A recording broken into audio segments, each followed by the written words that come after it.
this is Women's Leadership Success.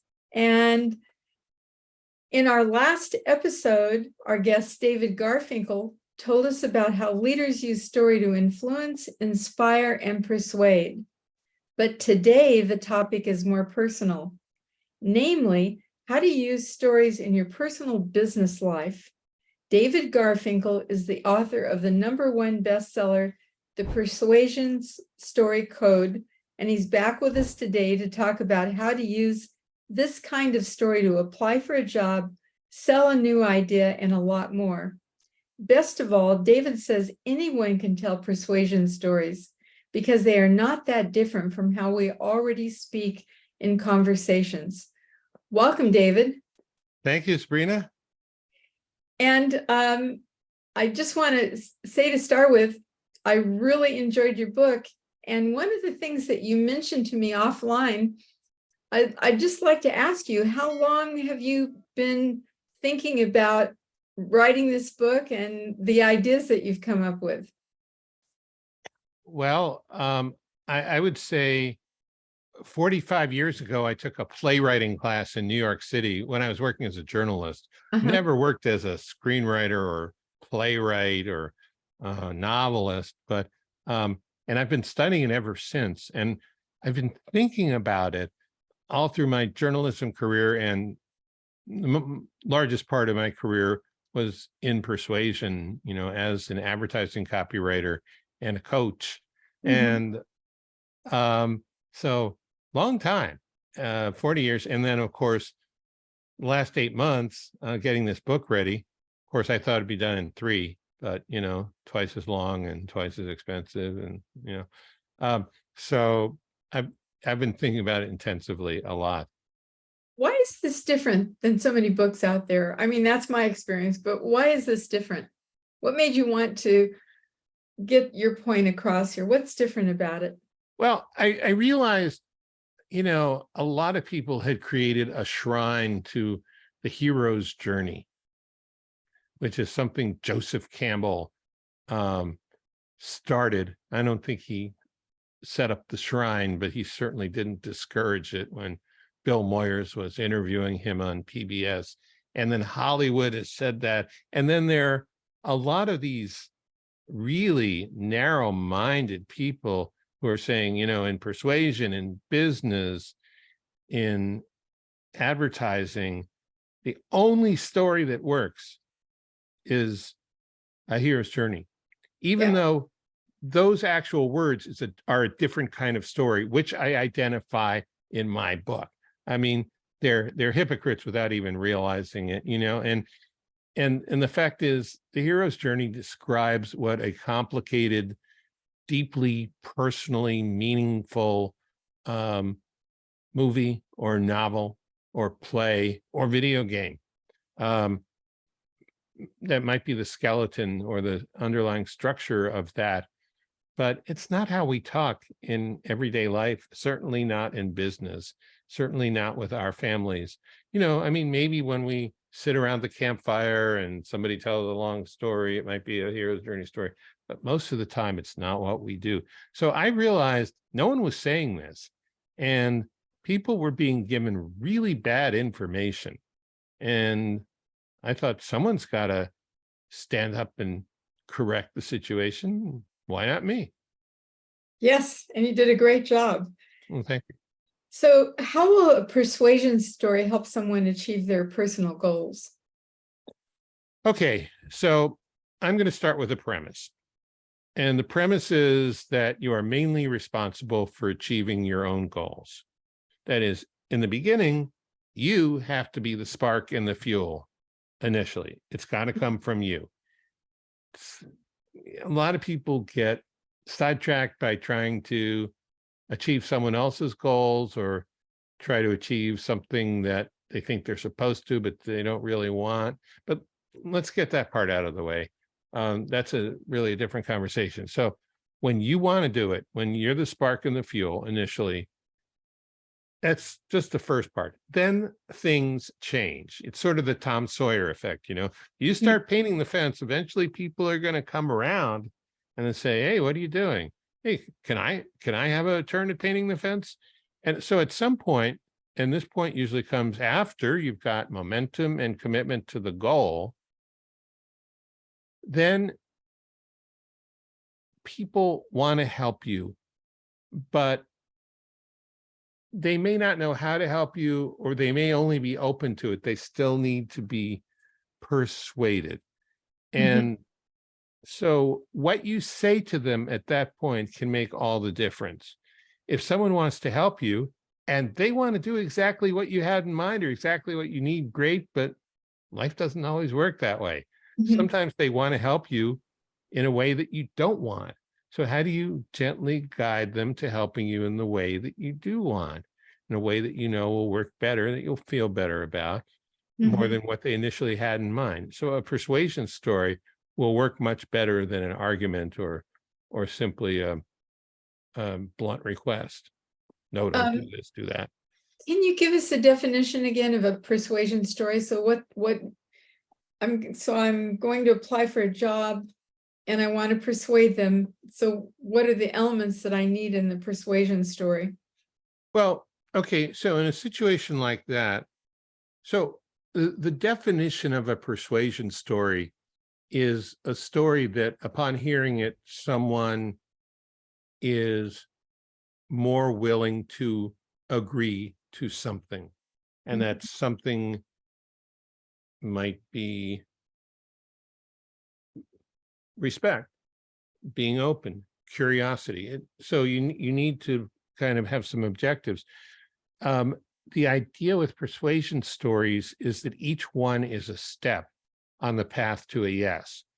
And sometimes you're only one step away, and one step is all you need.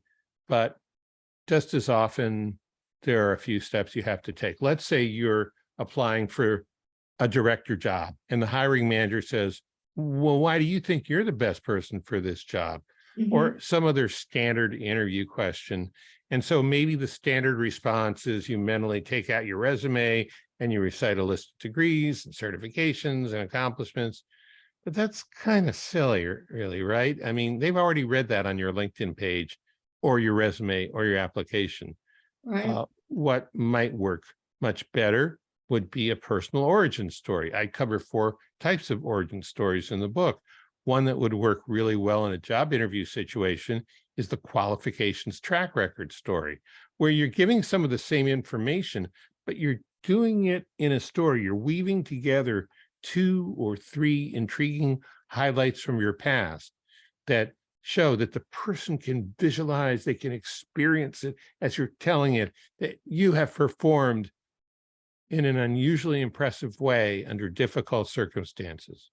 Or maybe if you're applying for a job where there's a lot of creativity involved, you could tell a discovery story about how you discovered skills, techniques, or approaches that particularly pertain to the job you're applying. Or let's say, okay, everyone who has held the job that you're applying for before has held an engineering degree, but you have a degree in history. And maybe your interviewer brings that up as a possible disqualification. What you could do is tell what we call a story about something new or unfamiliar, particularly about how your background helped you in a previous job where you were the only person with that degree, and it allowed you to see and implement things that improve conditions for your employer that no one else could see because they were looking at it more in the standard way of their training from their profession.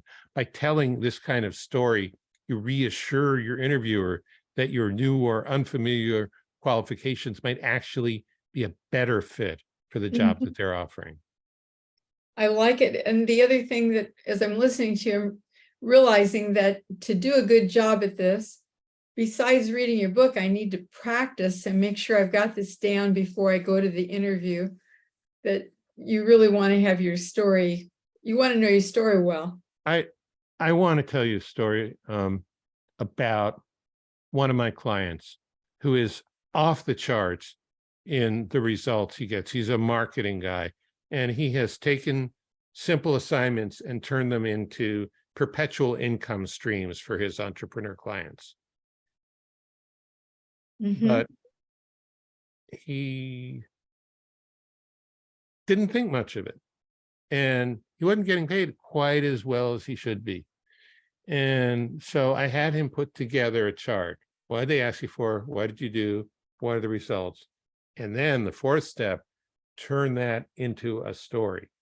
And he's got like 15 of them. He did 3 of them. He just sent me an email today, and he said he just got on the phone with somebody and he realizes that actually formulating this into a story was much more impressive and much more impactful. So yeah, you don't have to memorize it like you're playing Hamlet or Othello, but you need to sort of have it at the tip of your tongue, like you're talking in normal conversation. Well, I love that story, and I'm wondering if you can tell us a story about someone who had a product or a service that used a persuasion story. In to do what, or in what context? So they're trying to sell an idea or a product or a service. How did they use a persuasion story? Okay. Well, I can't think of an actual example, but if you want to give me a product or a service, I'll show you how to do it. Okay, so let's say I'm selling frisbees. Then how would I do that? What would I do to sell that frisbee? How would I sell the idea with a persuasion story? So are you selling frisbees on the street? Or are you selling them wholesale to Wholesale. I'm into the big money here. Okay, and so what's different about your frisbees than the frisbees they already have in stock? They just fly through the air better. Okay, good. They're So easier to hold, and the colors are gorgeous. okay, so I mean, you might go into the buyer for Target or the outdoor store or the party store, the fun and game store, and say, when our team first came up with this, I wasn't too impressed, so I took it on a family picnic, and my daughter, who is 8, said, "Ew, this doesn't look like the frisbee we usually play with, Dad. It's really pretty, but it doesn't seem right." And I said, "Okay," and I walked about 30 feet away. I said, "Just wing it at me," and it had this beautiful arc. And she said, "Daddy, I like this better." Great, that's wonderful. Okay. So, what gets in the way of people thinking that they can tell an effective story? Well, I think the biggest problem is what I would call the cult of the storyteller. We have a couple of major industries, Hollywood and fiction book publishing, Uh-huh. where you have the best people in the world hawking their wares, and those are the stories that we consume. And somehow people have been led to believe that if they're not as good at writing or telling stories as these people, as Stephen King or David E. Kelly, or I don't know who else. Who's the guy who did Billions? I can't think of his name right now. Um, then they're not worthy of telling stories at all. But it's not a fair comparison. I mean, you don't have to be Vanessa Williams to play tennis, right? I mean, Right. Plus, well, people don't play tennis all the time. People tell stories all the time. It's in our nature. It's just how we roll as humans. Uh-huh. So the reality is, you don't have to be a professional storyteller to tell an effective persuasion story. You just need to be human. And the good news is, all of us qualify for that, I think. Yeah, and all of us have lots of stories in us. No matter who you are, you've had experiences that could be interesting to other people. That's absolutely right. And one reason people don't do it is they don't quite know how to tell a story. They don't know what goes in it. That's something I tried to address in the book. I wanted to give people not only an example of the story, but tips and hints on how exactly to put your story together and what to look for. Right. So You have easy steps that you do in order to make the story work really well. I do. That's one thing I learned to do a while ago, and I think it's one of the unique things I do when I teach. That I'm really able to break it down into tangible steps that non-experts can understand and use. Beautiful. So if someone's skeptical about an idea that you're trying to convince them about, what kind of persuasion story would help you build trust and get your ideas accepted? Okay, so there are a lot of good persuasion stories you can use, but I think one of the best for convincing a skeptical person is a case study.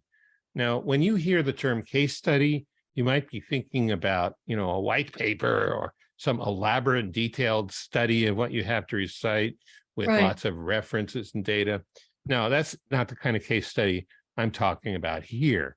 A persuasion story case study is much simpler.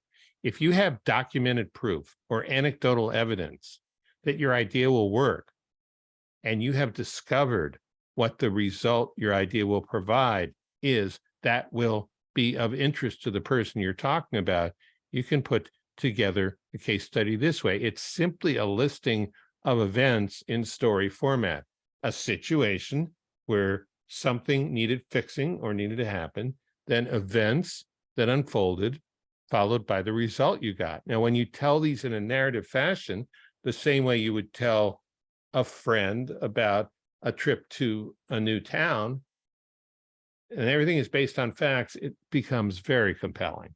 Can you give us an example?